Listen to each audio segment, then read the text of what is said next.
selalu berusaha menyimpan sesuatu yang bisa membawa manfaat, baik untuk dirinya, untuk anak cucunya, maupun untuk keluarganya, untuk masa kini dan masa depannya. Kadang simpanan itu berbentuk uang, kadang berupa tanah, lain saat berbentuk pabrik, dan lain sebagainya. Sementara masa depan yang paling pasti adalah akhirat.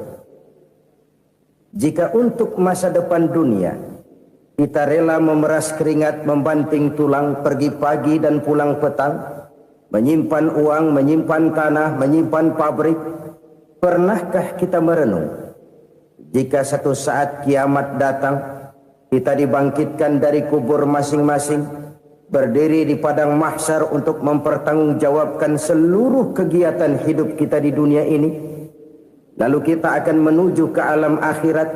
Sudahkah kita mempunyai simpanan untuk akhirat kita? Pada pertemuan kali ini saya ingin menyampaikan sebuah hadis di mana Rasulullah sallallahu alaihi wasallam bersabda, arba'un min kanzil jannah. Simpanan sorga ada 4 macam. Yang pertama, ikhfa'us sadaqah, menyembunyikan sedekah. Saudara-saudara kaum muslimin, sebagaimana yang kita maklum bahwa Allah Subhanahu wa taala melebihkan sebagian rezeki dari kita terhadap yang lain. Ada yang kaya, ada yang setengah kaya, ada yang miskin, ada yang setengah miskin, dan selanjutnya. Ada yang gajinya kecil tapi penghasilannya gede. Ada yang penghasilannya gede tapi nggak punya gaji. Ada juga yang memang gajinya gede dan penghasilannya gede.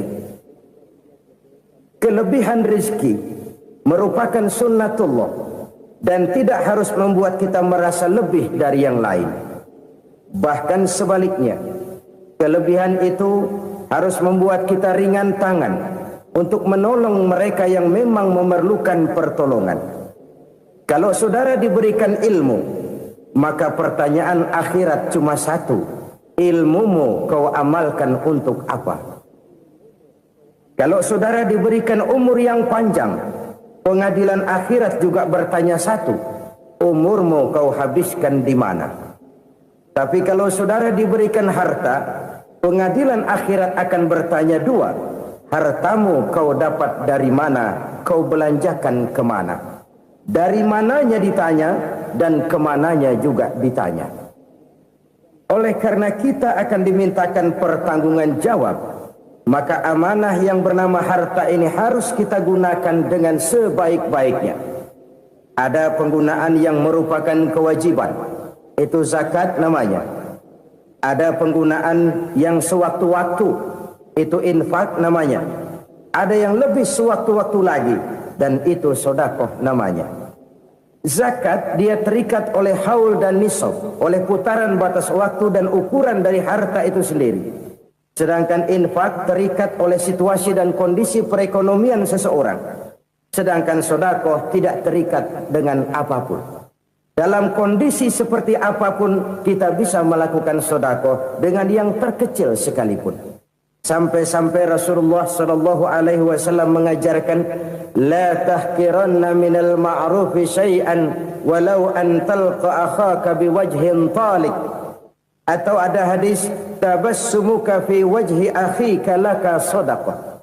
Senyumanmu kepada temanmu adalah sedekah. Jadi untuk melakukan sedekah tidak harus dalam berbentuk uang. Dengan ilmu kita bisa sedekah, dengan tenaga kita bisa bersedekah, dengan pikiran kita bisa bersedekah, bahkan senyum kepada teman itu pun sedekah. Jadi kalau sedekah dengan uang memang belum punya uang, nyengir aja banyakin. Itu asal pada tempatnya, jangan lalu ketemu tiang listrik cengengesan. Tentu tidak pada tempatnya dan tidak wajar. Nah, sedekah yang paling dicintai Allah adalah sedekah yang disembunyikan. Artinya, jauh dari sifat riya. Kan kadang-kadang ada orang sedekah itu disebutkan namanya, apa tidak bagus? Kalau memang niatnya ikhlas, ya bagus-bagus saja. Untuk memberikan sugesti kepada yang lain. Di Fulan bin Fulan nyumbang sekian, diumumkan. Boleh kalau niatnya untuk memberikan rangsangan kepada yang lain supaya dia menyumbang lebih besar dari orang tadi. Tapi kalau itu mendatangkan riya, maka sedekah yang paling dicintai Allah adalah sedekah yang disembunyikan. Tangan kiri saja tidak tahu apa yang diberikan oleh tangan kanan. Sedekah yang dilakukan dengan ikhlas akan merupakan perbendaharaan surga, tersembunyi dari pandangan orang lain, tidak seorang pun tahu. Karena memang sikap yang baik adalah melupakan kebaikan dan mengingat kesalahan. Itu salah satu ciri orang bahagia. Orang yang selalu mengingat kesalahannya dan berusaha melupakan segala kebaikannya. Kalau dia akan berada kebaikan, dia tidak bisa ikut, dia merasa rugi karena dia merasa belum pernah berbuat baik. Tapi kalau akan melakukan kesalahan baru, dia ingat kesalahan yang sudah-sudah, sehingga terhalang baginya untuk melakukan satu kesalahan baru. Demikianlah saudara-saudara, bahwa Allah melebihkan rizki sebagian kita dari yang lain, agar terjadi tolong-menolong dalam kehidupan ini. Jadi kesenjangan yang nature, kesenjangan yang alami, itu sunnatullah. Ada yang kaya, ada yang miskin, ada yang kelas menengah. Nah, kenapa lalu sekarang kita berusaha mengentaskan kemiskinan? Oleh karena adanya kesenjangan struktural. Kalau yang kaya bisa semakin kaya, kenapa yang miskin tidak bisa naik jadi ikut sedikit kaya? Sebab pada dasarnya Islam adalah agama yang sejak turunnya sudah berupaya memerangi kemiskinan. Bahkan dikatakan kemiskinan itu mendekatkan kepada kekufuran. Orang kalau miskin udah dekat banget sama kafir. Gampang menjadi kafir.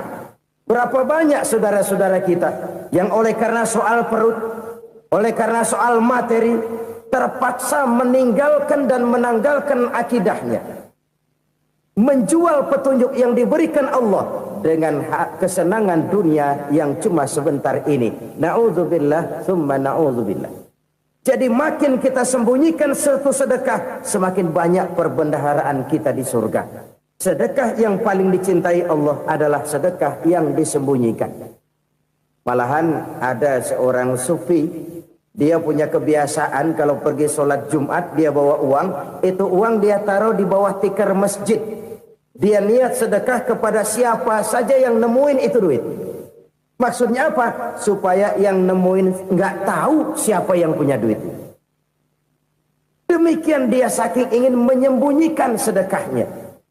Karena sifat riya itu bisa memakan amal kita sendiri. Riya itu termasuk menyebut-nyebut kebaikan kita. Orang yang suka nepuk dada, sedikit-sedikit ngitungnya kalau nggak gua. Tuh kalau nggak gua tuh yang belas itu kalau nggak gua, kalau nggak gua. Iya kalau nggak lu kenapa emang? Orang yang suka menepuk jasad, biasanya memang begitu saudara-saudara. Kalau perang lagi berkecamuk, orang nggak sempat ngaku jadi pahlawan. Tapi begitu perang selesai, yang kagak kenal bedil ngaku pahlawan, mas. Itu sesuatu yang biasa. Oleh karenanya, orang-orang yang ikhlas dalam bersedekah, disembunyikannya sedekah itu, Allah cinta betul. Malahan ada hadis memberikan jaminan, inna shadaqatal mar'il muslimi tazidu fil umri wa tadfa'u mitatas su'i. Sesungguhnya sedekahnya seorang mukmin tazidu fil umri, bisa menambah umur panjang. Wa tadfa'u mitatas su'i, dan menyelamatkan manusia dari mati secara su'ul khatimah. Jadi siapa yang kepengen panjang umur, banyaklah sedekah. Yang bosan hidup, pelit terus. Sedekah menambah panjang umur dan menyelamatkan manusia dari mati secara su'ul khatimah. Pak, katanya umur itu nggak bisa ditambah, nggak bisa dikurangin. Kapan? Kalau ajal sudah datang. Wa idza jaa ajaluhum la yastakhiruna sa'atan wa la yastakdimun. Kalau ajal datang tidak bisa dimajukan, tidak bisa dimundurkan. Itu kalau ajal sudah datang. Tidak bisa lagi umur ditambah dikurangi, sudah datang. Tapi kalau belum datang, itu kan haknya Allah. Mau ditambah, mau dikurangi, hak prerogatif Allah. Sebagai pencipta manusia, Allah maha kuasa dan maha mampu. Sedekah ini menambah panjang umur dan menyelamatkan manusia dari mati secara su'ul khatimah. Orang mati kan sama ya, kondisinya mati, nggak nafas. Tapi hakikat mati kan lain-lain. Ada yang mati itu husnul khatimah, baik akhirnya.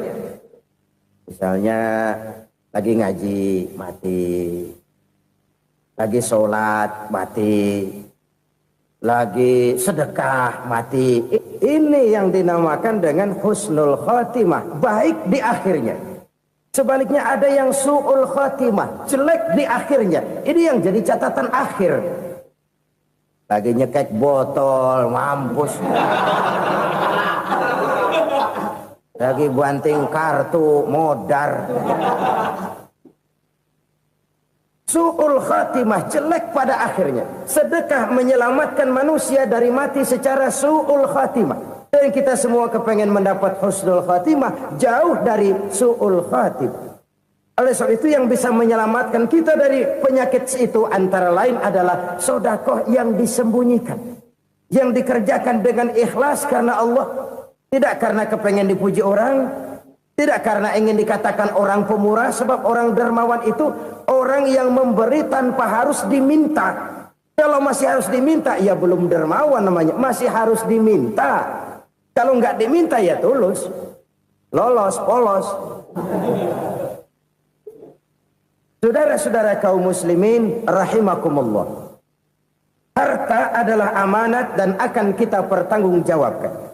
Allah melebihkan rizki sebagian kita dari yang lain agar kita saling tolong menolong, bantu membantu. Nabi janjikan siapa yang meringankan beban saudaranya muslim di dunia, Allah akan meringankan bebannya di akhirat nanti. Sebuah jaminan dari baginda Nabi. Si orang yang kita bantu barangkali tidak bisa membalas, Allah yang akan membalas lewat jalan lain yang tidak pernah kita sangka-sangka. Ada orang tanya, Pak, ini ada orang nyumbang masjid sambil marah-marah, bagaimana? Saya bilang sumbangannya aja ambil, marahnya jangan. Marahnya jangan diambil, itu urusan dia. Saudara-saudara kaum muslimin rahimakumullah. Umat Islam ini kan umat yang punya potensi besar. Kadang kita merenung, kenapa kadang-kadang pembangunan masjid kok lambat sekali? Kalau hotel hari ini peletakan pertama, bulan depan peresmian. Supermarket hari ini peletakan batu pertama, minggu depan peresmian. Tapi kalau sudah yang namanya masjid, kadang-kadang peletakan batu pertama sekaligus jadi batu terakhir. 3 tahun, 4 tahun, campur nebar jalak di jalanan, duit dijaring kayak ikan sepat. Apa tidak ada orang Islam yang kaya? Banyak. Apa tidak ada pengusaha muslim yang jadi konglomerat? Ada. Lalu yang belum banyak itu yang komit terhadap nilai-nilai agamanya. Akhirnya kita jatuh jadi umat yang lemah. Belum ada pengusaha konglomerat muslim buka pabrik supermi cap bedug misalnya umpamanya atau pabrik kecap cap sorban supaya identitas keislamannya sedikit kelihatan. Kita jatuh jadi umat yang lemah karena potensi tidak terinventarisir dengan baik. Kita ini ibarat kompor yang cuma matengin nasi orang lain. Potensi kita dimanfaatkan oleh orang lain. Ukhuwah Islamiyah kita baru terbatas kepada silaturahmi. Ukhuwah di bidang ekonomi kita lemah, ukhuwah di bidang kebudayaan kita lemah, apalagi ukhuwah di bidang politik kita lebih rapuh lagi. Padahal ukhuwah itu adalah totalitas kehidupan manusia, menyangkut ipolek sosbud, memerlukan nilai-nilai ukhuwah. Jadi oleh karena itu mari kita menyadari di dalam harta kita, walaupun kita yang cari, pergi pagi, pulang sore, peras keringat, banting tulang, di sana ada harta anak yatim. Di sana ada hak masjid. Di sana ada hak pesantren, di sana ada hak jihad. Berbahagialah seseorang apabila dia oleh Allah dijadikan keran. Keran itu menyimpan air, tapi tidak untuk dirinya, tapi disalurkannya kepada mereka yang memang memerlukannya.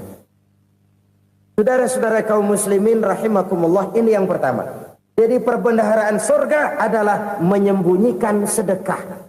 Orang lain nggak tahu, kita pun nggak pernah ngitung-ngitung. Kita anggap lewat begitu saja, padahal itu deposit akhirat. Satu. Yang kedua, perbendaharaan surga itu apa? Wa kitmanul musibah, menyembunyikan kesulitan. Kadang orang takut menghadapi kesulitan. Tapi makin kita merenung, hidup ini kan sebenarnya urusan. Takut sama urusan, ya jangan hidup.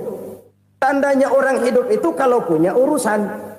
Urusan merupakan problem. Problem sering menimbulkan kesulitan. Kesulitan bukan untuk ditakuti, tapi untuk diatasi dan dicarikan jalan keluarnya. Siapa sih orangnya yang gak pernah sulit-sulit? Makin tinggi status sosialnya, makin gede urusannya. Makin tinggi kualitas imannya, makin berat tingkat kesulitannya. Cuma memang yang namanya enak itu seperti pelangi. Biang lala itu nggak pernah di atas kepala kita, di atas kepala orang melulu. Lu sih enak lu, kata kita. Dia juga bilang yang enak kan lu. Pelangi itu nggak pernah di atas kepala kita. Kata tukang beca, aduh enak ya naik Mercy. Kata tukang beca, apa yang di dalam mobil Mercy? Aduh enak bener tukang beca, di jok ngeringkuk ngorok pulas bener. Saya kamar pakai AC sejuk, tempat tidur sutra empuk, alga spring bed, gula kulik nggak bisa pulas kalau belum minum Valium, belum tidur. Enak bener tukang beca, di jok ngorok nggak tahu wetan kulon. Si tukang beca bilang yang di Mercy enak, yang di Mercy bilang tukang beca enak. Inilah enak. Nggak pernah di atas kepala kita, di atas kepala orang lain melulu enak itu. Nah, saudara-saudara, yang merupakan perbendaharaan surga itu orang yang bisa menyembunyikan kesulitan, baik pribadi ataupun rumah tangga. Nih terutama rumah tangga yang jadi soalnya. Kadang-kadang kita ini kalau senang, sebaliknya kalau senang kita diam, kalem aja, cuek. Banyak banget duit kita, bawaan diam aja udah. Malah ketemu orang takut. Tapi begitu susah, sekampung tahu. Padahal Nabi mengajarkan perbendaharaan surga itu menyembunyikan musibah, menyembunyikan kesulitan. Kalau enak, cerita sama orang-orang. Kalau nggak enak, rasain sendiri, tekan sendiri, atasin sendiri. Kita kan sebaliknya. Senang kita diam. Asal lagi susah, paling tidak kita nyari teman buat cerita kesusahan. Siapa orangnya yang nggak pernah susah? Cuma soalnya bagaimana kita mengatasi kesusahan itu sendiri. Begitu juga misalnya kalau orang sudah berumah tangga, itu orang tuanya harus menjadi tempat dia cerita yang enak-enak saja. Yang nggak enak rasain berdua, selesaikan berdua, atasin berdua. Jangan dibalik. Asal senang diam, giliran susah saja. Maknya laporan. Terbalik, bisa menjaga security informasi. Maka nama bayam keluar diam, malah seluitan. Enak amat lo makan daging ayam. Security informasi. Saudara-saudara kaum muslimin rahimakumullah. Ujian yang terberat itu yang pernah diberikan kepada para nabi, para rasul, para aulia, para ulama. Makin tinggi keimanan, makin berat bentuk kesulitan. Ayo saya kemukakan satu contoh saja. Ada seorang nabi yang kaya, nabi kaya, namanya Nabi Ayub. Iblis kalau orang begini kan keki,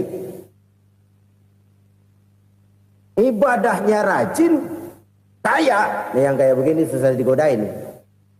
Kalau ibadahnya rajin, miskin, kali bisa disogok. Sini imannya mantap, ibadahnya rajin, kaya, nabi lagi. Oh, tapi namanya iblis nggak kurang akal. Laporan, Tuhan, kenapa Les?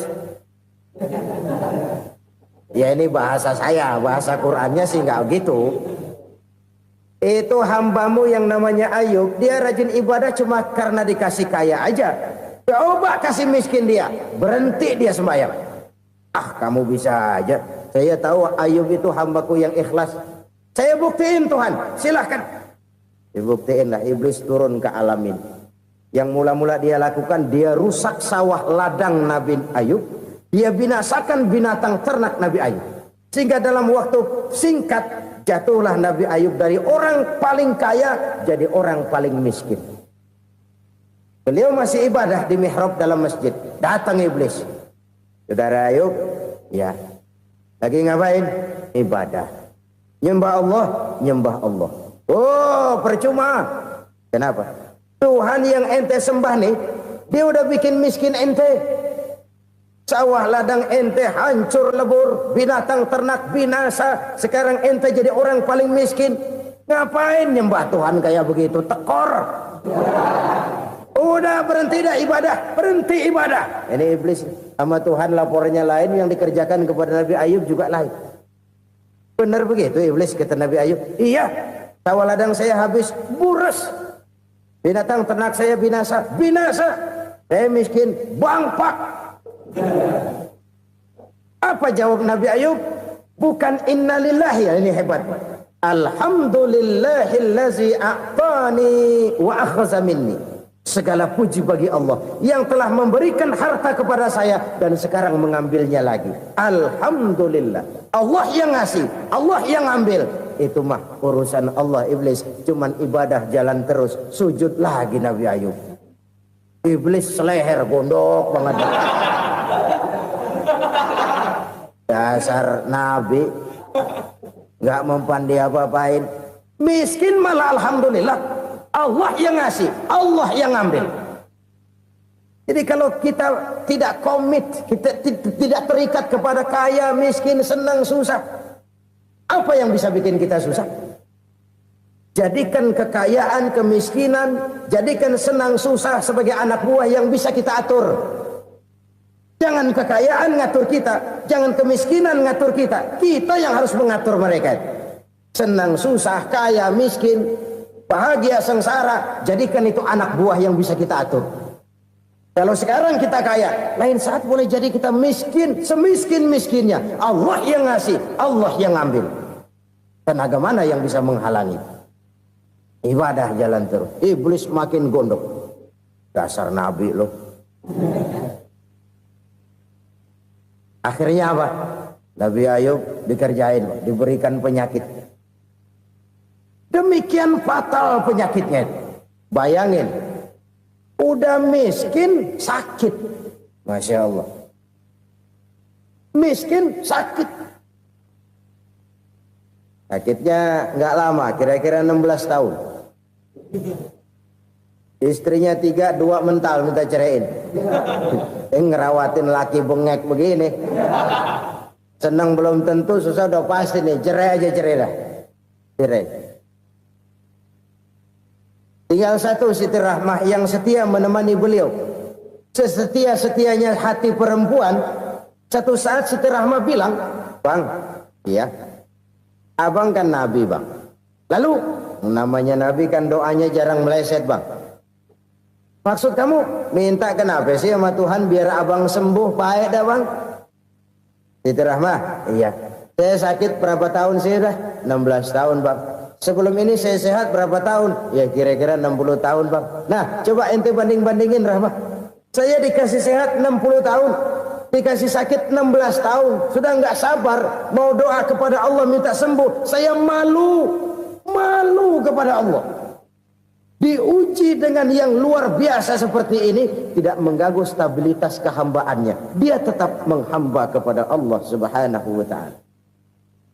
Saudara-saudara kaum muslimin rahimakumullah. Kunci menghadapi kesulitan itu apa? Allah jelaskan dalam satu ayat, wa basyiris sabirin alladzina iza asabathum musibah qalu inna lillahi wa inna ilaihi raji'un.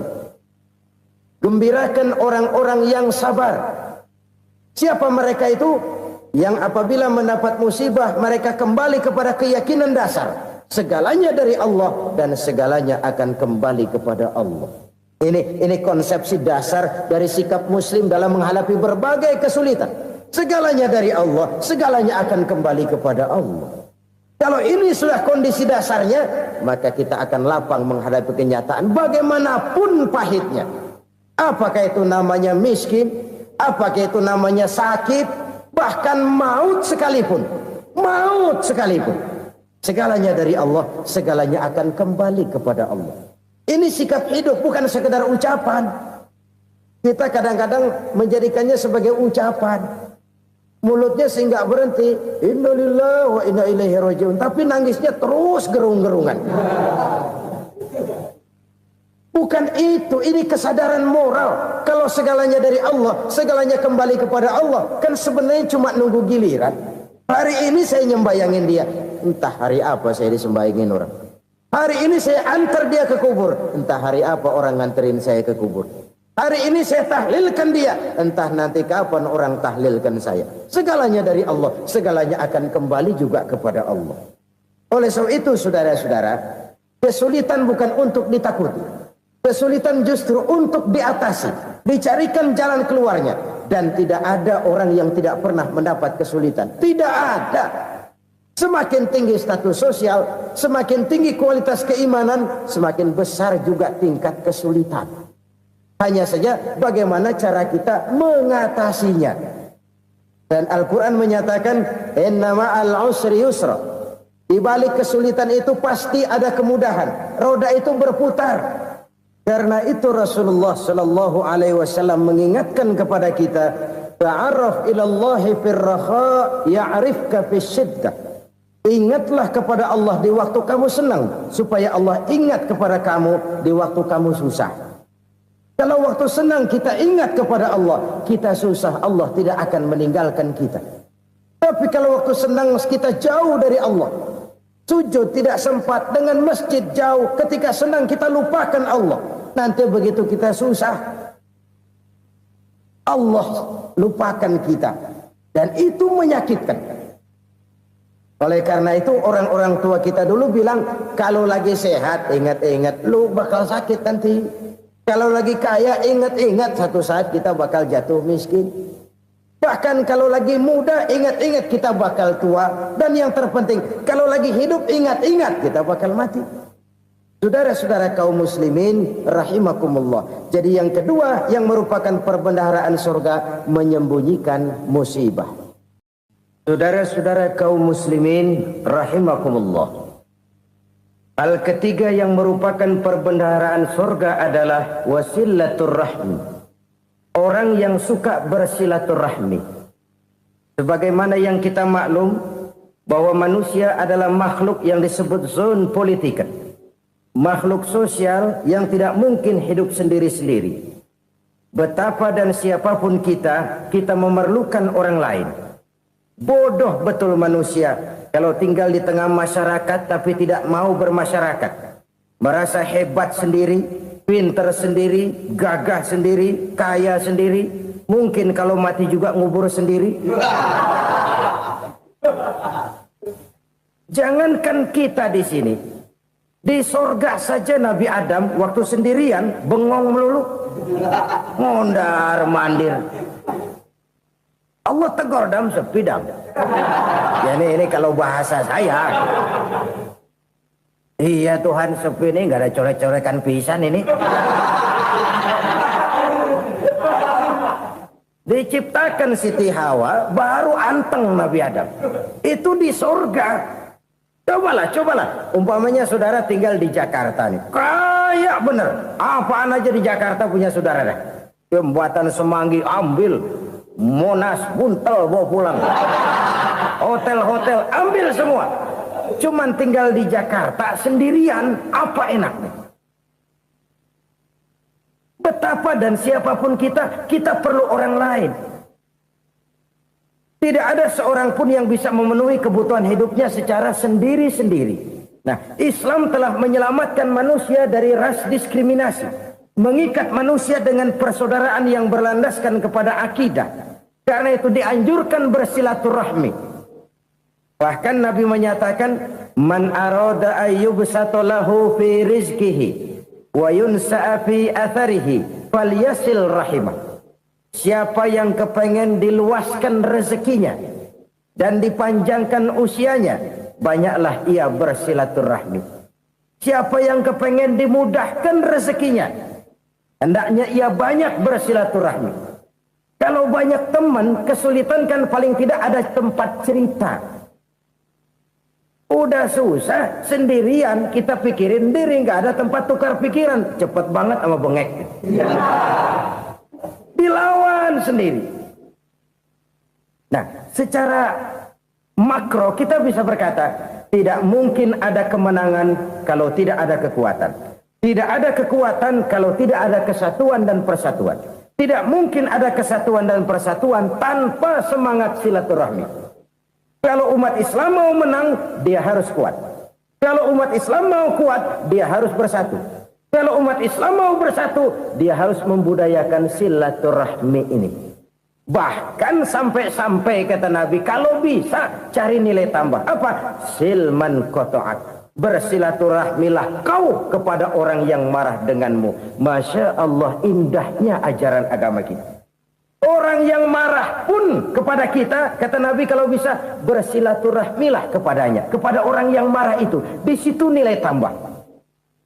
Cuman jujur nih hadis, ngucapinnya gampang, ngamalinnya yang berat banget. Orang marah sama kita, kita disuruh silaturahmi, ada apa malu? Lu marah, ada gua marahan lagi. Tunggu pikirin. Saudara-saudara kaum muslimin rahimakumullah. Tapi ini yang diajarkan, bahkan ini yang dicontohkan oleh baginda Rasul. Bagaimana begitu mudah, misalnya satu saat Abu Jahal ini ngatur strategi bagaimana bikin Muhammad celaka. Dia gali lubang di depan tempat tidurnya. Dia tutupin daun korma. Terus dia panggil seseorang, ke sini. Kasih tahu Muhammad, pamannya sakit keras, minta ditengokin. Berangkat orang ini ke sana. Muhammad, labbaik. Pamanmu sakit keras, dia minta ditengokin. Baik, saya akan datang menjenguk beliau. Berangkatlah Nabi ke rumah Abu Jahal tanpa prasangka apapun. Abu Jahal udah pasang setil, selimut 3 rangkap setengah dia pakai. Persis kayak orang meriang. Tapi sembari ngintip dari balik selimut. Begitu Muhammad buka pintu, nah masuk perangkap nih. Muhammad jalan menuju tempat pembaringan. Makin lama makin dekat, makin lama makin dekat. Makin dekat ke lubang yang dipasang oleh Abu Jahal itu. Dalam hati Abu Jahal, terus dah jatuh, mampus dah lo ini. Mampus lo hari ini nih. Apa yang terjadi? Malaikat Jibril datang. Muhammad, pamanmu cuma pura-pura sakit. Di depan tempat tidurnya ada lubang perangkap supaya kamu jatuh ke situ. Sudah, kamu pulang. Balik kanan Nabi. Sudah hampir jatuh ke lubang, balik kanan, pulang. Bayangin kecewanya Abu Jahal. Muhammad dikit lagi, Muhammad dikit lagi. Enggak paman, saya pulang aja. Emosi bangun dari tempat tidur, enggak sadar kalau lagi pura-pura sakit. Lompat ngejar Nabi, dia lupa dengan lubang yang dia gali.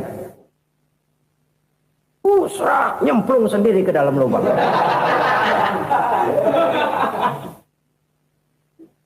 Nabi terus berlalu.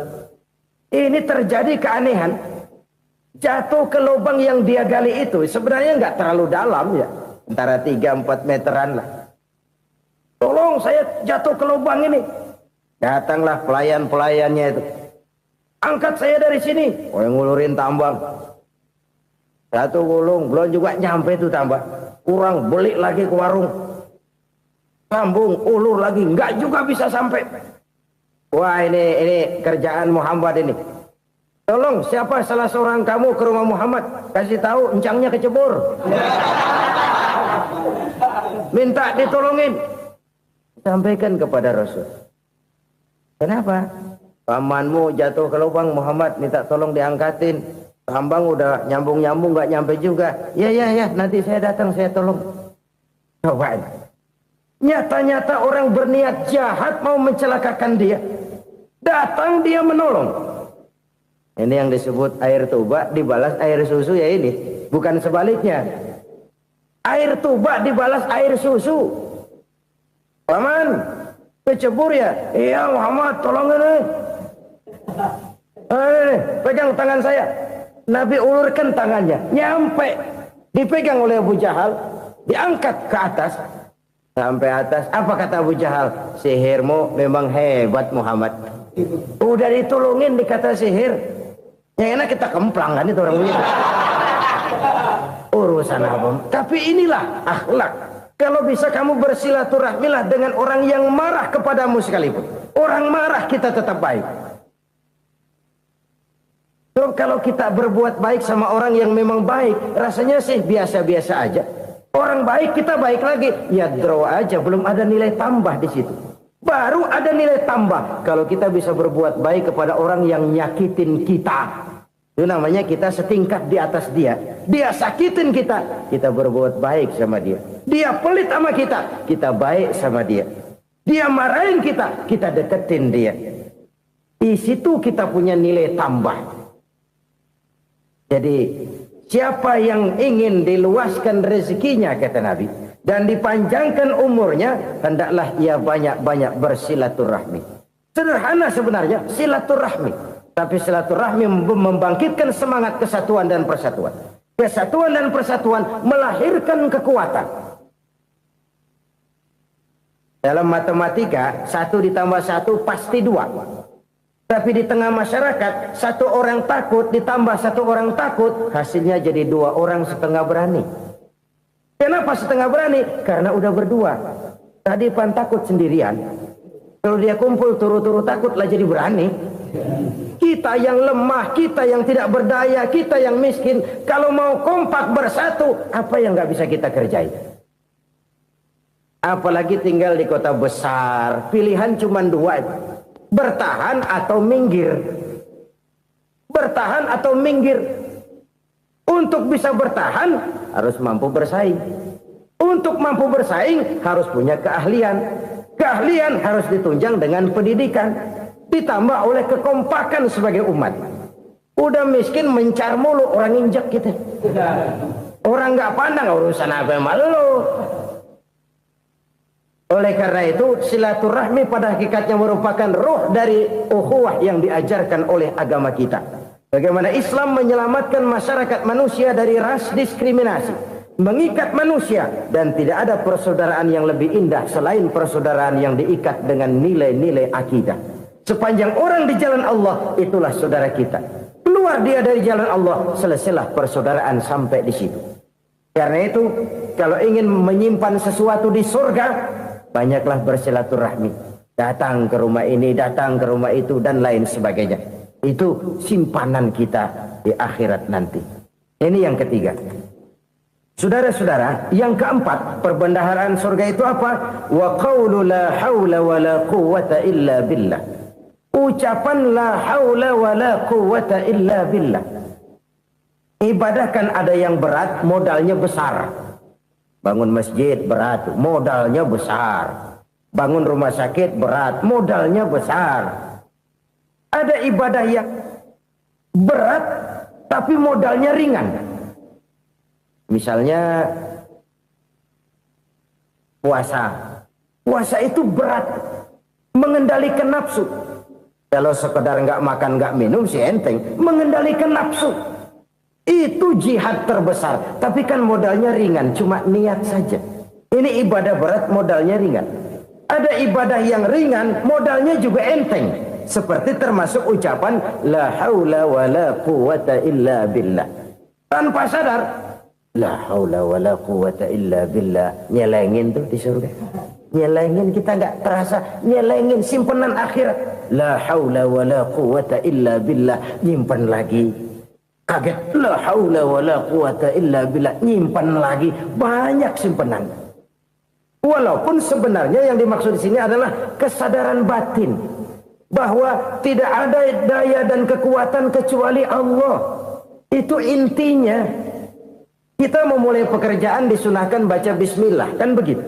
Apa itu? Kesadaran moral Bahwa ini saya bisa kerjakan. Saya kerjakan ini dengan menyebut nama Allah. Kenapa? Kalau Allah tidak memberikan daya dan kekuatan, mana mampu saya kerjakan ini.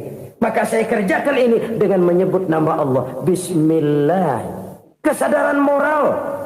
Manusia hanya wajib berusaha, tapi nggak pernah wajib berhasil. Banyak hal-hal yang kalau kita renungkan secara rasio nggak mungkin. Tapi jadi kenyataan. La haula wa la quwata illa billah. Tidak ada daya dan kekuatan kecuali bagi Allah semata-mata. Kesadaran moral akan kelemahan dan keterbatasan makhluk bernama manusia. Kadang kita kagum dengan otak, tapi kita sering lupa sama yang bikin otak. Padahal bagaimanapun hebatnya otak, yang bikin otak pasti lebih hebat dari otak. Nggak percaya? Silahkan otak-otakan. Inilah kecenderungan. Kita kagum dengan pesawat-pesawat mutakhir, bukan main besi gede banget terbang itu. Alangkah hebatnya. Lalu apa yang bikin otak tidak lebih hebat dari itu semua? Kita puji laut. Apa yang bikin laut tidak lebih hebat dari laut itu? La haula wa la quwata illa billah. Tidak ada daya dan kekuatan kecuali Allah. Apa yang bisa kita lakukan kalau tidak karena daya dan kemampuan yang diberikan oleh Allah kepada kita? Lahirlah sikap tawadu, rendah hati, tidak melonjak menjadi angkuh dan sombong, sadar akan kelemahan dan keterbatasan diri sebagai makhluk yang diciptakan oleh Allah Subhanahu wa taala. Jadi satu sisi ini ucapan yang berpahala, la haula, jadi wiridan. Pada sisi lain ini kesadaran moral, sikap mental, kesadaran batin bahwa yang punya daya dan kekuatan itu cuma Allah. Kita nggak pantas untuk sombong, sebab sombong itu pakaiannya Allah. Kita nggak sedang pakai pakaian Allah, kegedean. Dan makin kita renungi, makin terbentur. Apa sih yang bisa kita sombongin? Kita mau sombong apa? Kaya, pintar, itu kan semua relatif. Di atas langit masih ada langit lagi. Jadi oleh karenanya, marilah kita menyadari. Manusia hanya wajib berusaha, tapi tidak pernah wajib berhasil. Yang berusaha saja tidak wajib berhasil, apalagi yang tidak berusaha. Islam bukan agama orang pemalas yang selesai sholat lalu endelohom, nggelenggem ayem-ayem.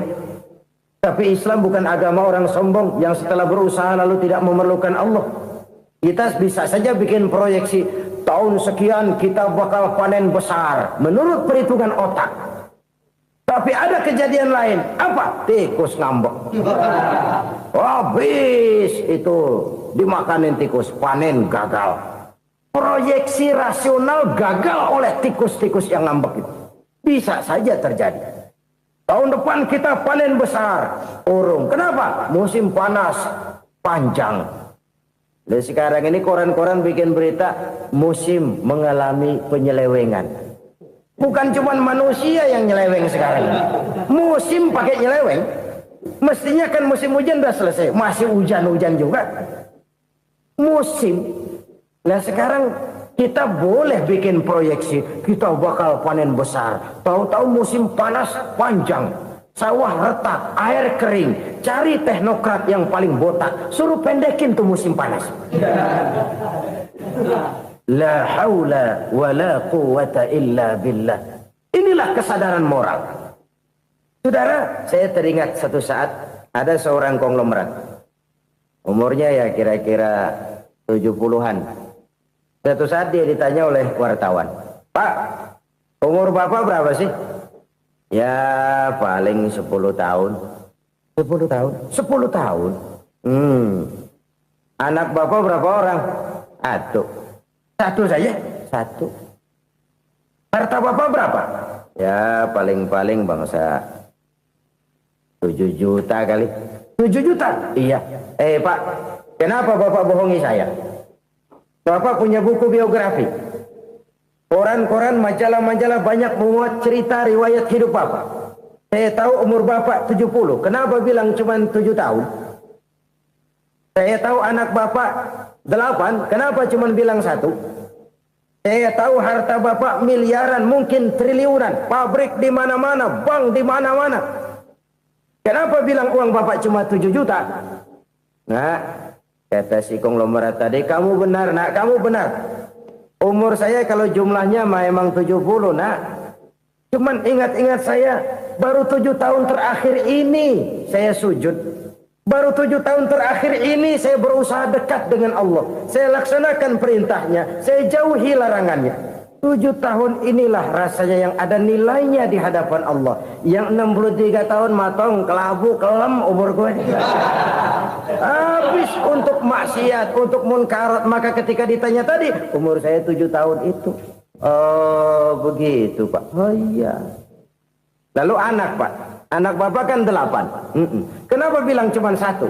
Nah, kalau jumlah hitungannya memang anak saya 8. Tapi dari 8 orang ini rasanya cuma 1 nih. Yang bakal jadi buah hati, belahan jantung. Pelanjut cerita, penerus sejarah. Bakal jadi anak soleh yang akan mendoakan saya. Cuma 1 rasanya anak saya ini yang bakal jadi buah hati saya. Besar-besaran saya. Yang akan mendoakan di kubur saya. Yang akan mendoakan di akhirat saya. Yang 7 orang mana, masya Allah, yang 1 tenggeng, yang 1 nyekek botol ngolo, yang 1 nggak karu-karuan. Makanya saya bilang 1 anak saya yang akan bisa mendoakan saya. Oh begitu Pak. Iya. Nah harta Pak, harta bapak kan triliunan, pabrik bapak di mana-mana, uang bapak hampir di tiap bank-bank besar. Kenapa bilang cuma 7 juta? Betul kau nak. Harta saya kalau jumlahnya memang miliaran, triliunan mungkin. Tapi yang saya ingat baru 7 juta tuh yang saya belanjakan di jalan Allah. Saya nyumbang masjid, saya santuni yatim piatu, saya bantu pembangunan pesantren, saya bantu pembangunan rumah sakit Islam. Itu yang akan saya bawa pulang ke akhirat, yang 7 juta itu. Yang triliunan itu nanti akan diperebutkan oleh anak-anak saya sebagai waris saya. Jadi harta saya 7 juta itu yang bakal nemenin saya di akhirat. Yang akan saya bawa pulang jadi teman saya. Saudara-saudara kaum muslimin, jangan-jangan orang tua itu adalah kita-kita ini. Jangan-jangan kita-kita ini adalah orang tua itu. Jangan-jangan itu potret dari diri kita masing-masing. Dari sekian umur yang diberikan Allah, berapa tahun yang ada nilainya di hadapan Allah? Dari sekian anak-anak yang merupakan amanah, berapa yang akan mendoakan kita sebagai orang tuanya menjadi anak soleh? Dari sekian banyak harta yang diberikan Allah, berapa yang akan kita bawa pulang menghadapnya nanti, yang kita belanjakan di jalan Allah? Ini sebuah potret kehidupan. Karena itu kita kembali kepada la haula wa la quwwata illa billah. Kita wajib berusaha, kita wajib berikhtiar. Selebihnya, segala daya dan kekuatan hanya milik Allah saja semata-mata. Satu kesadaran batin dari setiap pribadi muslim.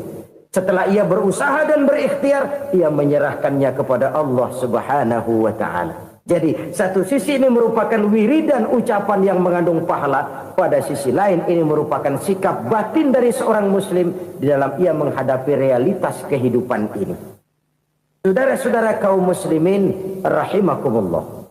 Kalau ini kita jadikan satu basis kehidupan, maka ini akan menyelamatkan manusia dari kemungkinan tergelincir menjadi orang yang lupa diri dan lupa darat. Sebab itu Imamul Ghazali berpesan, jadidis safinah fa innal bahra amiq wa khuziz zad fa inna safara ba'id wa khaffifil hamla fa innal hamla sadid. Perbarui selalu kapalmu karena lautan sangat dalam. Bawa bekal yang banyak karena perjalanan ini sangat jauh. Ringankan beban karena kebanyakan beban akan menyakitkan. Alangkah indah kalimat ini, alangkah dalam makna yang terkandung di sana. Perbarui selalu kapalmu karena lautan sangat dalam. Apa artinya ini? Jaga mentalmu baik-baik.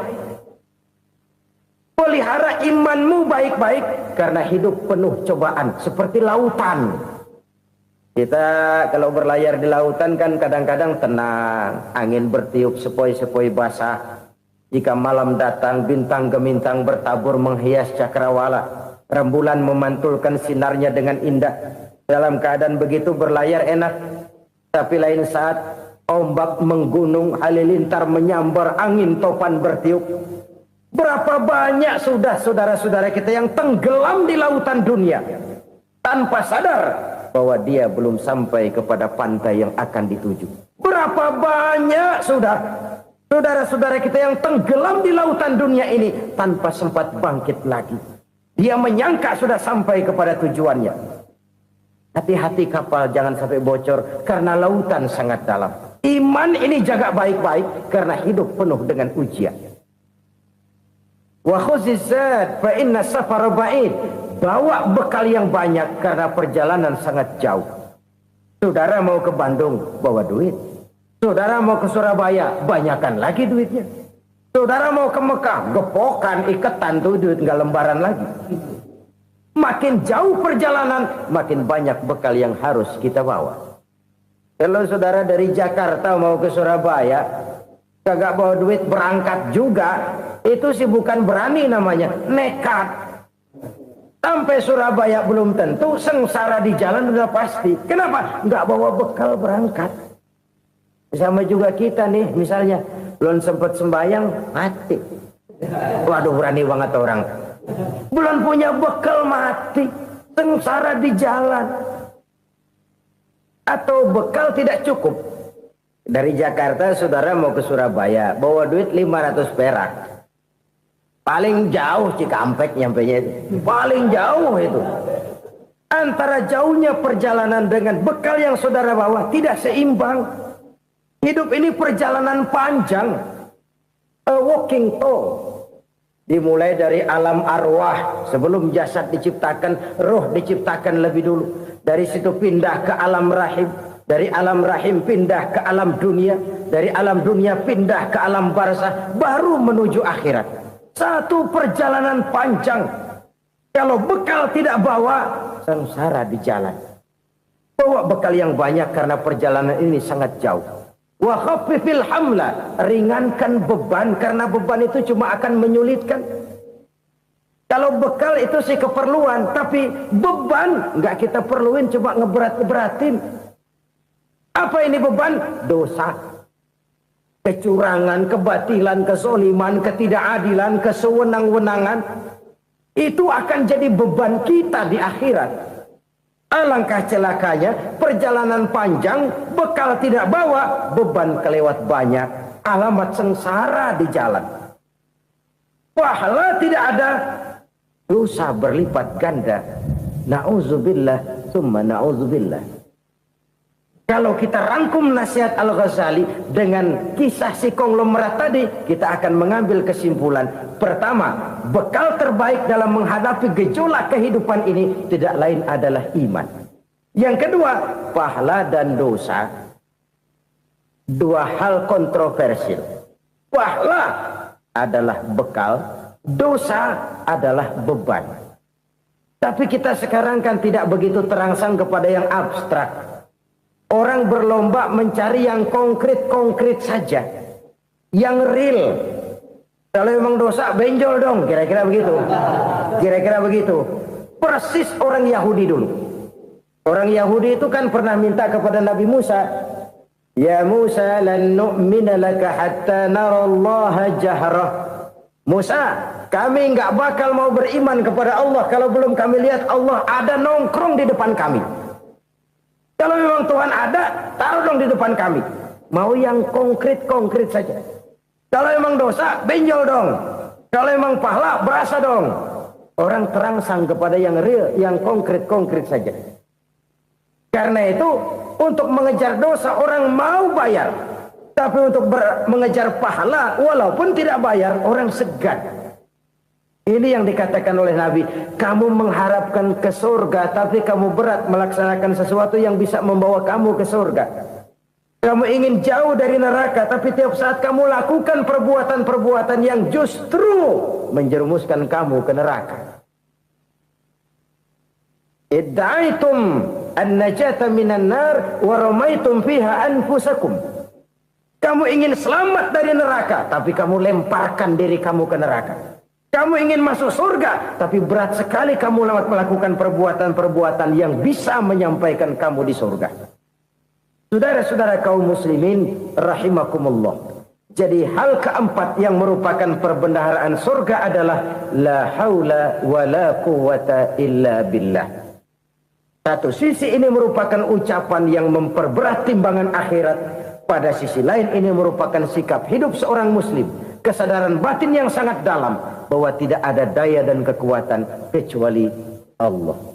Dan itu kita simbolkan pada saat memulai pekerjaan dengan Bismillah, dengan menyebut nama Allah. Satu kesadaran moral, saya hanya bisa melakukan ini karena diberikan daya dan kekuatan oleh Allah. Lahirlah sikap tawadu, rendah hati, tidak melonjak menjadi angkuh dan sombong. Saudara-saudara, sampai sini dulu jumpa kita kali ini. Semoga 4 perbendaharaan surga ini dapat kita lakukan, yang kelak akan merupakan bekal kita di kemudian hari nanti. Amin ya rabbal alamin. Bapak-bapak, ibu-ibu, saudara-saudara kaum muslimin rahimakumullah. Di dalam kehidupan kita sebagai seorang muslim, minimal 5 kali dalam sehari semalam kita mendengar seruan untuk mendirikan solat yang disebut azan. Ada kalimat menarik di dalam kalimat azan itu, yakni seruan hayya 'alal falah, marilah menuju kepada keberuntungan, marilah meraih kemenangan. Seruan ini adalah kecenderungan dari setiap manusia, apapun warna kulitnya. Artinya, setiap orang dalam hidup selalu ingin meraih dan mencari kemenangan. Kemenangan akan melahirkan kepuasan batin, dan kepuasan batin memberikan kebahagiaan. Sedangkan kekalahan melahirkan penderitaan batin, dan penderitaan batin menjerumuskan seseorang di dalam berbagai bentuk kerugian. Jikalau inilah seruan azan, maka masalahnya ialah apa yang menyebabkan kita meraih kemenangan. Al-Quranul Karim memberikan tuntunan dan ajaran kepada kita bahwa orang-orang yang memperoleh kemenangan itu tidak lain adalah orang-orang yang bertakwa. Hanyalah mereka yang bertakwa kepada Allah Subhanahu wa ta'ala pada akhirnya akan tampil sebagai pemenang. Lalu siapa orang yang bertakwa itu? Dijelaskan dalam awal-awal Al-Baqarah, orang yang bertakwa yang akan meraih kemenangan. Pertama, allazina yu'minuna bil ghaib, yaitu orang-orang yang beriman kepada yang gaib. Percaya bahwa ada alam yang gaib, alam yang abstrak, alam yang tidak bisa dijangkau oleh salah satu daripada panca indera kita. Mereka percaya dan beriman kepada adanya malaikat, beriman kepada adanya iblis dan jin, beriman kepada adanya alam kubur, beriman kepada adanya alam mahsyar, beriman kepada adanya alam akhirat, beriman kepada adanya surga dan neraka. Beriman bukan cuma sekedar beriman dalam ucapan bibir saja, tetapi beriman yang nilai iman itu mampu mewarnai gerak dan gaya hidupnya. Iman yang meresap sampai ke tulang sumsum, kemudian memberikan dampak positif di dalam kehidupan manusia. Alam, kita tahu, adalah sesuatu yang selain Allah, dan Allah bukanlah alam. Apapun namanya selain daripada Allah, itu adalah alam. Alam pada hakikatnya terbagi menjadi 2. Ada alam syahadah, alam nyata, alam konkret, alam yang bisa dijangkau oleh salah satu indera kita. Kemudian ada alam ghaib, alam yang tidak bisa dijangkau oleh panca indera kita, alam metafisika, alam abstrak, alam yang wajib kita imani keberadaannya. Kita percaya bahwa malaikat itu ada, Kita percaya kepada jin, bahwa jin itu ada. Kita percaya kepada adanya iblis dan setan. Bukan percaya kepada iblis dan setannya, percaya bahwa iblis dan setan itu ada. Itu termasuk salah satu daripada sifat orang yang bertakwa kepada Allah. Saudara-saudara kaum muslimin rahimakumullah, kecenderungan pembangunan yang lebih bersifat materialistis biasanya menggeser aspek kehidupan rohani. Orang berpikir empiri, dan dalam pola pikir yang demikian maka alam gaib tidak lagi mendapat perhatian. Aspek kehidupan yang bersifat rohaniah malah mulai ditinggalkan. Akibatnya terjadilah kepincangan di dalam kehidupan kita. Pernah ada satu pengalaman pribadi dalam perjalanan kembali ke tanah air. Dalam pesawat di sebelah kanan saya duduklah seorang Jerman namanya Heiner Simonsen. Iseng saya ajak kenalan, saya ajak ngobrol, saya tanya dia. Saya bilang, Mas Heiner ini,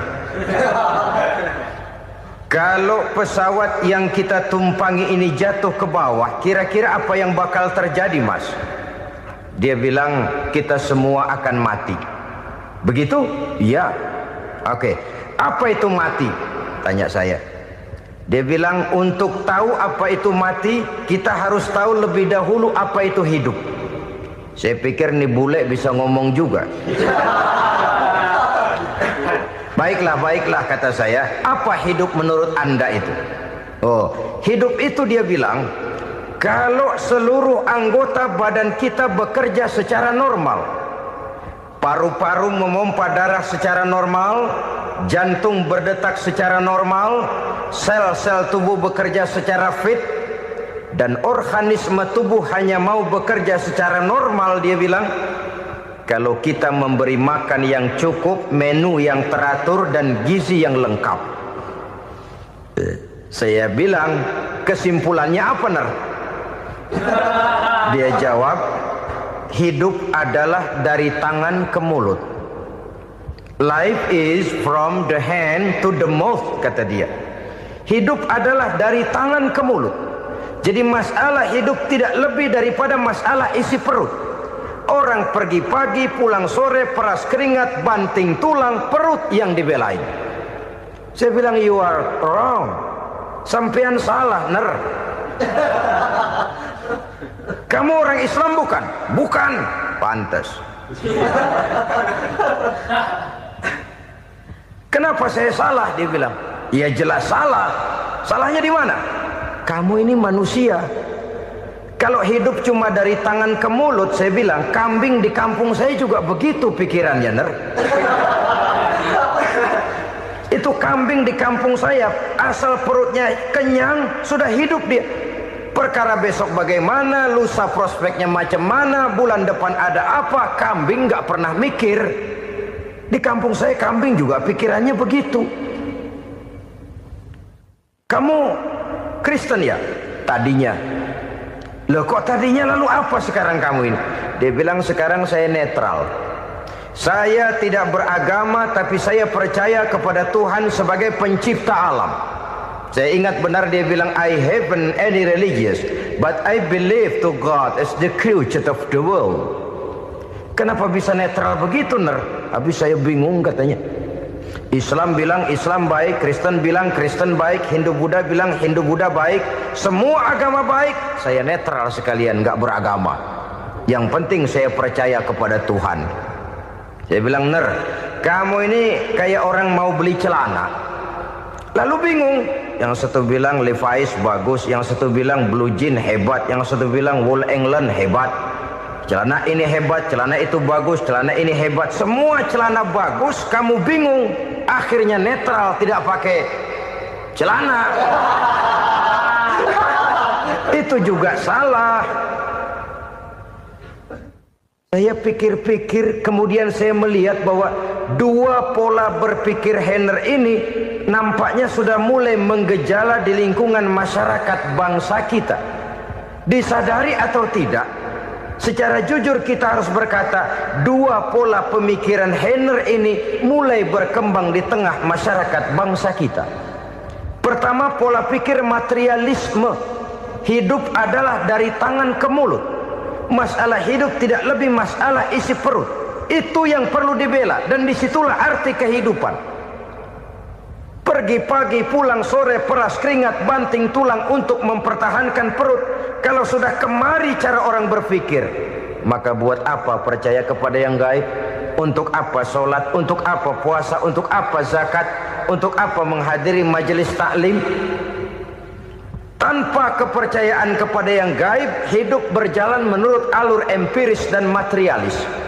Kalau sudah ke sana cara orang berpikir, biasanya orang lalu cenderung menghalalkan segala cara. Hanyalah orang yang percaya bahwa akhirat ada. Hanyalah orang yang percaya bahwa alam kubur itu ada. Hanyalah orang yang percaya bahwa malaikat itu ada, hidupnya akan lebih terarah dan terkendali. Karena kepercayaan kepada yang gaib, yang merupakan fase daripada kehidupan setelah hidup yang sekarang ini, mewarnai gerak pribadi seseorang di dalam dia melakukan kegiatan hidupnya. Pola berpikir materialisme, disadari atau tidak, mulai menggejala di lingkungan masyarakat bangsa kita. Hidup tidak lebih dari urusan tangan ke mulut, mulut ke tangan, tangan ke mulut. Asal perut sudah kenyang, hiduplah sudah. Perkara bagaimana prospek hari yang akan datang, bagaimana akhirat, tidak jadi persoalan. Ini yang oleh Nabi diperingatkan, ad-dunya sijnul mu'min wa jannatul kafir. Dunia adalah penjara bagi orang beriman dan surga bagi orang kafir. Dulu di zaman Belanda hadis ini pernah disalah tafsirkan, disalah artikan, digunakan sebagai senjata untuk mengkebiri dan membuat impoten umat Islam. Sudahlah, umat Islam gak usah macam-macam, kata Belanda. Dunia ini kan penjara buat orang Islam, surga buat orang kafir. Di penjara jangan bertingkah.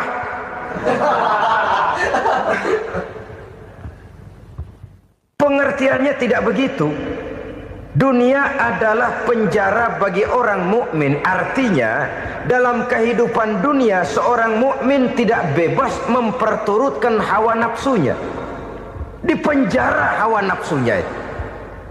Sebaliknya, surga bagi orang-orang kafir. Buat orang kafir, surgalah dunia ini. Mereka bebas memperturutkan hawa nafsunya. Dilarang tidak terlarang, dicegah pun tidak tercegah. Mereka hidup menurut alur bisikan nafsu mereka sendiri. Kemudian bila ajal datang, maut merenggut nyawa, selesailah surganya sampai di situ. Maka bagi orang-orang yang tidak percaya kepada adanya akhirat, kepada adanya alam gaib, surganya sebatas umurnya. Sekali lagi, surganya sebatas umurnya. Bila umur selesai, ajal pun datang merenggut nyawa, selesailah sudah surganya sampai di situ. Alangkah pendeknya perjalanan orang-orang yang tidak percaya kepada alam gaib ini. Bagi kita mukmin, jikalau kita mampu memenjarakan hawa nafsu, kita bisa bahagia di dunia ini. Dan Islam memang tidak menyuruh kita sengsara di dunia. Raih dunia, kejar dunia, gapai dunia sebagai alat untuk mencapai kebahagiaan di akhirat nanti. Hidup adalah satu perjalanan panjang yang terbentang sejak kita terlahir dari alam rahim sampai kepada alam akhirat nanti. Andai kata kita gagal meraih kebahagiaan di dunia, toh kita masih punya akhirat. Tapi jangan jadi dalil yang melemahkan semangat. Biarin dah kita di dunia kebelangsak, yang penting akhirat. Akhirnya dunia benar-benar kebelangsak. Bagaimana dunia ini bisa kita raih, dan bagaimana meraih dunia untuk menunjang kepentingan akhirat nanti. Yang kedua, dari pikiran Heiner yang saya lihat menggejala di lingkungan masyarakat bangsa kita, timbulnya manusia-manusia netral. Seolah-olah Tuhan yes, agama no. Sama Tuhan percaya, agama ogah. Tuhan ngangguk, giliran agama godeng. Padahal hampir dalam setiap ayat dalam Quran, kata-kata amanu biasanya bergandeng dengan wa amilus shalihat. iman dan amal soleh. Ini sebagai isyarat Tuhan dan agama jangan pernah dipisah-pisah. Apabila kita bertuhan, maka kita harus beragama. Apabila kita beragama, maka agama itu harus bersumberkan dari Tuhan yang kita imani itu. Tidak mungkin kita pisah, Tuhan yes, agama no. Sama Tuhan percaya tapi agama bikin sendiri. Sembayangnya cukup bengong 2 jam madep ngulon.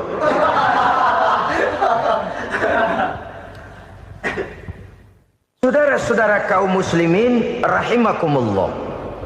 Jadi dengan demikian, agama yang kita akui merupakan unsur mutlak di dalam pembangunan sekarang ini, merupakan bagian dari kehidupan yang menuntun kita bahwa di balik alam nyata ini, di balik alam syahadah ini ada alam gaib.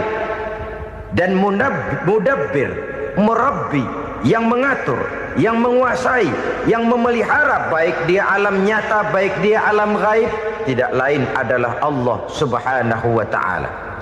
Di sana ada satu super power, satu maha kekuatan yang kita perlu bersandar kepadanya. Sebagai makhluk nyata yang hidup di alam nyata, berbuatlah secara nyata sebagaimana harusnya kita berbuat. Karena Islam jelas bukan agamanya orang pemalas.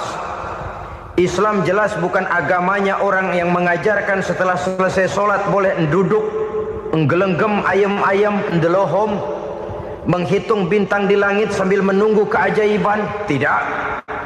Islam adalah agama yang mengajarkan apabila sholat sudah selesai kamu kerjakan, bertebaranlah di permukaan bumi, cari karunia Tuhanmu. Jangan hidup berpangku tangan menunggu keajaiban. Karena hidup bukan undian. Jangan berharap untung besar tanpa mau peras keringat. Tapi di sebalik itu toh kita juga harus yakin bahwa di sisi usaha nyata yang kita lakukan ada satu super power, satu maha kekuatan gaib yang menentukan berhasil dan tidaknya usaha kita. Kepercayaan kepada hal semacam inilah yang mendorong kita untuk mempunyai sandaran vertikal, agar jikalau usaha ini berhasil kita tidak lupa diri dan lupa daratan. Jikalau usaha ini gagal kita tidak putus asa dan buruk sangka, tidak cupik pandangan dan sempit hati, tapi mampu melihat persoalan dengan kacamata putih sambil husnuzon kepada Allah Subhanahu wa taala. Kita percaya malaikat itu ada. Ada yang namanya raqib dan atid, mengawasi gerak hidup kita sampai kepada gerak hati kita. Ini memberikan sugesti agar kita berhati-hati, tidak sejengkal tanah pun kita bisa berlindung dari pengawasan raqib dan atid. Ada munkar nakir yang akan menyoal kita di alam kubur. Ada malaikat Malik, penjaga neraka. Ada malaikat Ridwan yang menjaga surga. Kita percaya kepada adanya jin, kita percaya kepada adanya setan, iblis. Percaya kepada adanya, bukan mempercayai si setan, si iblis lalu menjadikannya sebagai teman. Tidak. Percaya bahwa mereka itu ada dan merupakan makhluk Allah yang gaib yang diciptakan Allah Azza wa Jalla. Kepercayaan kepada alam gaib memberikan motivasi terhadap gerak lahir manusia, sehingga dengan motivasi kepercayaan kepada yang gaib, gerak lahir jadi lebih terarah, jadi lebih terpelihara. Pernah seseorang bertanya, "Pak, apakah adanya akhirat bisa dibuktikan secara ilmiah?" Saya bilang tidak bisa, tidak bisa. Kenapa? Karena yang berangkat nggak pernah pulang kembali lagi. Kalau dia pulang kemari bisa kita tanya bagaimana enak di sono. Cuma secara moral saya katakan, lebih beruntung orang yang percaya kepada akhirat daripada yang tidak. Sekarang saudara percaya akhirat ada, lalu saudara baik-baik di dunia, sholat, puasa, zakat, menolong orang lain, menebarkan kebajikan. Saudara mati, andai kata akhirat tidak ada, toh dalam hidup saudara sudah berbuat baik. Paling tidak nama saudara akan dikenang sebagai orang baik. Sebaliknya, saudara percaya, kata saya, bahwa akhirat tidak ada, lalu hidup semau-maunya, tenggelam dalam maksiat dan munkarat, menentang Allah, tidak mau ruku dan sujud. Lalu saudara mati, kemudian akhirat ada, ayo mau apa? Bekal tidak punya. Jadi secara moral lebih beruntung orang yang percaya kepada adanya akhirat daripada yang tidak percaya. Dan itu alam gaib yang tidak bisa dibuktikan secara eksat. Jangankan untuk membuktikan seperti itu, dalam kehidupan sehari-hari saja yang kita rasakan tidak selalu berbentuk toh. Angin, bagaimana sih bentuknya angin? Kita tidak tahu. Merah, buktinya kalau dikerok merah. Yang merah itu kulit, yang kulit kita bukan anginnya. Sakit, rasa sakit itu ada, tapi bagaimana bentuk sakit kita nggak pernah tahu. Kalau kita makan cabai pedas, bagaimana bentuk pedas itu tidak ada, tapi rasa ada. Bentuk pedas hijau, cabainya bukan pedasnya. Tidak semua yang kita rasakan bisa kita gambarkan dalam bentuk yang konkret. Oleh karena itu, sekali lagi bahwa kepercayaan kepada alam yang gaib mampu memberikan satu sugesti yang menata kehidupan seseorang lebih lurus, lebih terarah, dan lebih terkendali. Maka wajar kalau kepercayaan kepada yang gaib mengantarkan seseorang untuk meraih kemenangan. Kenapa? Dia percaya kepada yang gaib, bahwa akhirat ada, bahwa alam kubur ada, bahwa pertanggungan jawab itu ada. Maka dia lalu tidak hidup saenae udele dewe, itu loh. Tidak hidup menurut seleranya sendiri, terarah, teratur. Ini cirinya yang pertama. Orang bertakwa yang akan meraih kemenangan, mereka beriman, mereka percaya kepada yang gaib. Bahkan hal-hal konkret saja selalu berangkat dari yang gaib. Saudara-saudara, para remaja, para pemuda sekarang ini tidak pernah tahu toh siapa yang akan jadi teman hidup saudara. Kita bisa saja ngerancang, mentargetkan, tapi toh akhirnya yang namanya jodoh bukan kekuasaan kita. Rezeki di luar kemampuan kita. Begitu juga ajal. Maut, jodoh, ajal adalah contoh-contoh konkret bahwa pada akhirnya yang gaiblah yang menentukan. Bertahun-tahun ngelancong, emang jodoh seret, nggak jadi.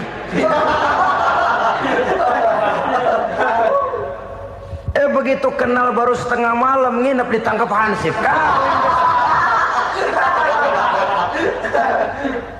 Hal-hal semacam itu kadang-kadang kita berpikir suuzon, gilet, perempuannya cakep banget, lakinya rebek amat.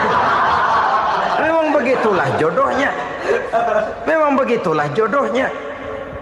Saudara hadirin ma'asyiral muslimin yang saya hormati, jadi hal-hal yang konkret saja kita yakini sepenuhnya ditentukan oleh satu superpower yang gaib itu tadi. Dari sanalah segala ketentuan itu berangkat dan kesanalah segalanya akan kembali. Maka kepercayaan kepada yang gaib meluruskan gerak hidup seseorang dan itu akan mengantarkan dia kepada meraih kemenangan. Satu. Yang kedua, wa yuqimuna shalah. Orang bertakwa yang akan meraih kemenangan itu adalah orang-orang yang mendirikan sholat. Kenapa sholat mengantarkan orang untuk meraih kemenangan? Yang jelas, inna sholata tanha anil fahsya'i wal munkar. Sholat mampu mencegah manusia dari perbuatan keji dan munkar. Banyak filsafat hidup yang terkandung di dalam sholat ini. Sejak kita wudhu sampai kita menghadap ke arah kiblat, sampai kita melakukan gerak-gerak sholat, bacaan-bacaan yang ada di dalam sholat, lalu sampai kepada mengucapkan salam. Banyak filsafat hidup yang terkandung di dalam sholat.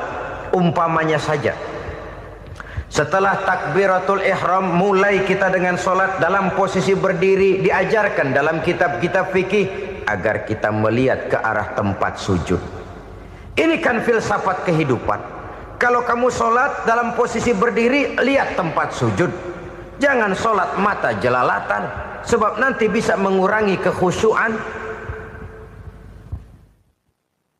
Jadi wajar kalau yang dikatakan bahwa yang paling afdol adalah shaf yang di depan.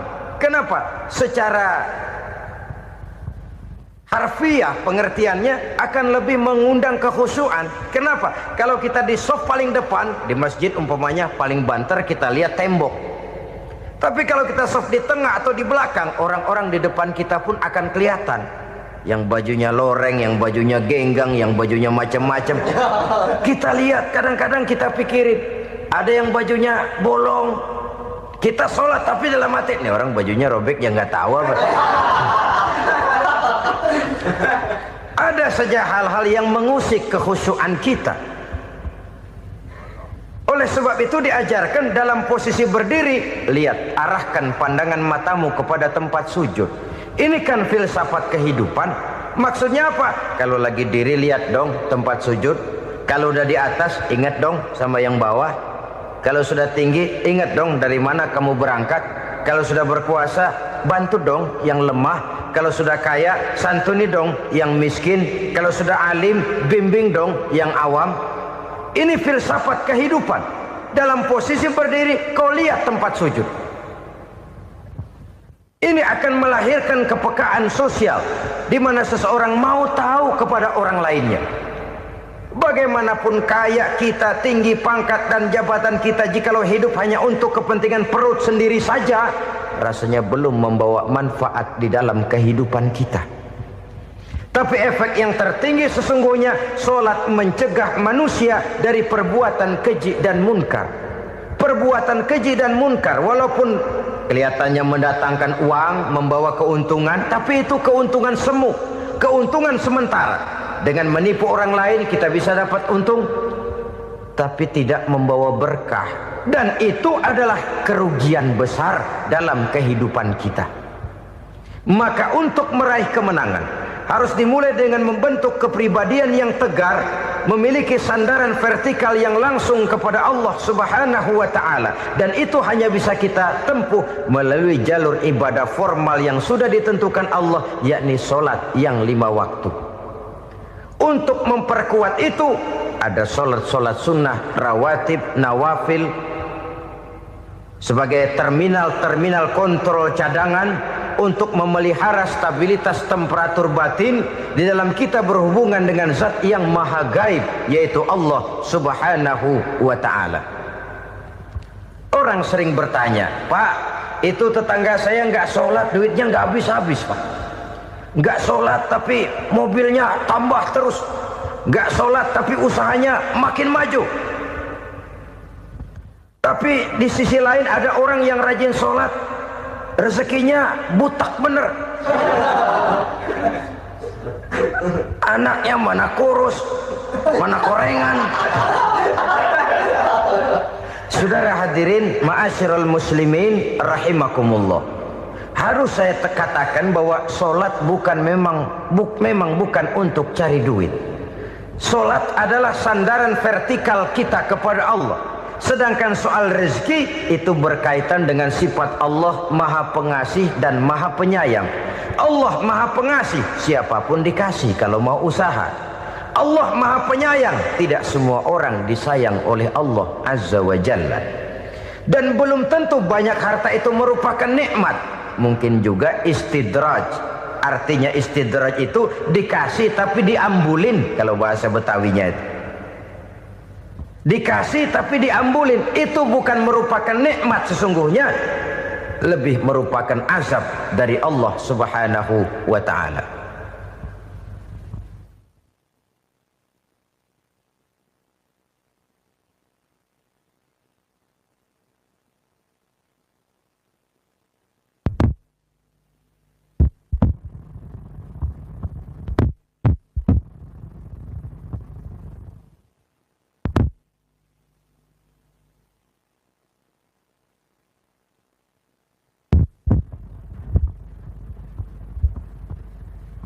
Agama mempunyai sistem sholat, dan kita umat Islam telah dituntun oleh Allah Subhanahu wa ta'ala yang wajibnya 5 kali dalam sehari semalam mendirikan solat, dan itu tentu berada dalam jangkauan kemampuan manusia. Pada awalnya barangkali kita memang merasa solat itu satu kewajiban, tapi semakin kita hayati makna, manfaat dan filsafat yang terkandung di dalam ajaran solat, semakin sampai kita kepada keyakinan bahwa solat adalah keperluan kita. Sehingga pada waktu tertentu dinilai puncaknya, kita tidak lagi akan berkata saya wajib solat, tapi kita akan berkata saya perlu solat. Kalau kita sudah merasakan itu adalah keperluan kita, nah di sanalah kita baru akan merasakan ruginya kalau hal itu tidak kita laksanakan. Sepanjang kita masih berkata saya wajib sholat, kita akan lebih merasakan dia sebagai beban ketimbang sebagai keperluan. Yang jelas Allah tidak memerlukan ibadah yang kita laksanakan ini. Dengan kata lain, andai kata satu dunia penuh ini orang tidak ada yang sholat satu pun, Allah tidak akan turun dari jabatan Tuhan. Jangan lalu berpikir kalau kita ngambek se-RW kagak sembahyang Tuhan tekor kali ini ya. Tentu tidak. Itu perlunya kita, bukan perlunya Allah. Dan pada induknya kita akan berkata saya perlu agama. Kalau secara induk kita sudah memerlukan agama, maka konsep-konsep yang ada di dalam ajaran agama itu pun adalah juga merupakan keperluan kita. Baik dia bernama sholat, baik dia bernama puasa, baik dia bernama zakat, baik dia bernama haji, seluruhnya adalah keperluan kita. Dan sesuatu yang kita perlukan apabila tidak kita laksanakan akan melahirkan kerugian di dalam kehidupan. Jangan heran kalau kita membaca riwayat perjalanan hidup para salafus soleh, orang-orang soleh. Ada yang tahajud sampai 100 rakaat, ada yang sholat malam kakinya sampai bengkak. Kita sekalinya bengkak biri-biri. Ada yang sholat membaca surah dalam Al-Quran sampai khotam Quran. Kok mau? Mereka sudah merasakan itu keperluan. Itu saja soalnya. Satu saat pun jikalau kita merasa bahwa itu keperluan saya, kita pun akan melaksanakan seperti itu. Keperluan saya dalam kehidupan. Inilah yang kedua. Yang ketiga, orang bertakwa yang akan meraih kemenangan itu, wa mimma razaqnahum yunfikun. Mereka membelanjakan sebagian daripada rezeki yang diberikan Allah kepada mereka. Mereka infakkan di jalan Allah. Ada satu dialog menarik. Satu hari seorang anak muda bertemu dengan seorang kakek-kakek yang sudah dikenalnya baik. Bertanyalah anak muda ini, "Kek, umur kakek berapa tahun?" 15 tahun, kata si kakek. "Anak kakek berapa orang?" 1. "Harta kakek berapa banyak?" 15 juta. Si anak muda ini bengong. Lalu protes, "Kok kakek bohongin saya?" "Kenapa?" "Saya tahu umur kakek 70 tahun. Kenapa ngaku 15? Saya tahu anak kakek 5. Kenapa bilang 1? Saya tahu kakek miliuner, miliaran uang kakek. Kenapa ngaku cuma 15 juta? Begini, kata si kakek tadi. Benar, umur saya 70 tahun. Tapi dari umur yang 70 tahun itu baru 15 tahun terakhir ini saya merasakan ibadah kepada Allah. Meninggalkan maksiat, jauh dari segala macam munkarat. Maka yang 15 tahun inilah yang benar-benar saya rasakan sebagai umur saya. Benar anak saya 5, tapi yang 4 susah diatur. Cuman 1 rasanya nih yang bakal jadi si buah hati belahan jantung pelanjut cerita penerus sejarah. Cuma 1 ini yang saya harapkan, yang akan jadi anak soleh, yang akan membuat saya menerima pensiunan pahala. Kalau yang 4 apek dah, nggak ada harapan. Yang satu nyekek botol melulu. Oh begitu. Iya. Lalu kenapa kakek bilang harta kakek cuma 15 juta padahal saya tahu kakek uangnya miliaran, depositonya banyak? Ya karena 15 juta itulah yang saya ingat yang pernah saya belanjakan di jalan Allah. Saya merasa itulah harta saya yang sebenarnya. Yang miliaran yang saya simpan di bank kelak kalau satu saat saya mati akan jadi rebutan di antara anak-anak saya. Iya kalau anak saya soleh kayak yang satu ini. Kalau yang 4 tadi udah tulen dia bakal berantem dah berebut tuh. Jadi 15 juta yang saya belanjakan di jalan Allah inilah yang saya merasakan benar-benar harta saya yang sesungguhnya. Dialog ini patut menjadi bahan renungan kita bersama. Diberikan kita umur 40, 50, 60, 70, 80. Berapa tahun dari umur yang diberikan itu yang jalan mulus, yang kita gunakan untuk melaksanakan ibadah? Banyak harta kita simpan di bank, di lemari, di dompet, di tas. Tapi berapa yang sudah kita depositokan di jalan Allah yang akan menemani kita di hari kita kembali nanti? Maka orang bertakwa yang akan meraih kemenangan, wa mimma razaqnahum yunfikun, mereka membelanjakan sebagian dari rezeki yang diberikan Allah di jalan Allah Subhanahu wa ta'ala. Ma'asyiral muslimin rahimakumullah. Zahirnya memang kita memberikan kepada orang lain, tapi hakikatnya kita menyimpan untuk diri kita sendiri. Kita memberikan kepada yatim piatu 25.000. Zahirnya kita memberikan si yatim, hakikatnya kan kita cuma nyimpan. Saya berikan, titip kepadamu, ini untuk saya di akhirat. Kau boleh belikan baju, kau boleh belikan untukmu makan, kau boleh bayarkan sekolahmu. Ini untuk saya. Hakikatnya kita nyumbang masjid 1 juta, zahirnya kita berikan kepada panitia masjid, tapi hakikatnya kan cuma titip 1 juta ya untuk saya di alam kubur nanti. Silahkan kau boleh belikan semen, ini uang, belikan besi, belikan pasir. Saya cuma sekedar titip untuk kepentingan saya. Hakikatnya kita cuma sekedar menitip. Sebagaimanapun pada hakikatnya, apapun yang kita miliki dalam kehidupan kan cuma sekedar hak guna pakai, bukan hak milik mutlak. Harta kita, rumah kita, kendaraan kita, kebun kita, pabrik kita, hak guna pakai saja. Hak milik mutlak cuma untuk Allah Subhanahu wa ta'ala. Saudara-saudara kaum muslimin rahimakumullah. Ini yang ketiga. Kemudian yang keempat, orang-orang bertakwa yang akan meraih kemenangan, allazina yu'minuna bima unzila ilaika. Mereka yang beriman, mereka yang percaya kepada apa yang telah diturunkan kepadamu Muhammad, ay Al-Quran, yakni Al-Quranul Karim.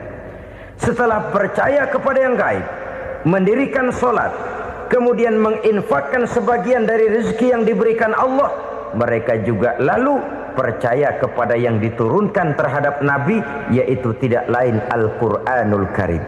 Sekali lagi di sini, percaya bukan hanya sekedar percaya saja, tetapi percaya lalu menjadikan Al-Quran itu sebagai pedoman hidup. Sebab memang Al-Quran itu adalah GBHM, garis-garis besar haluan muslim.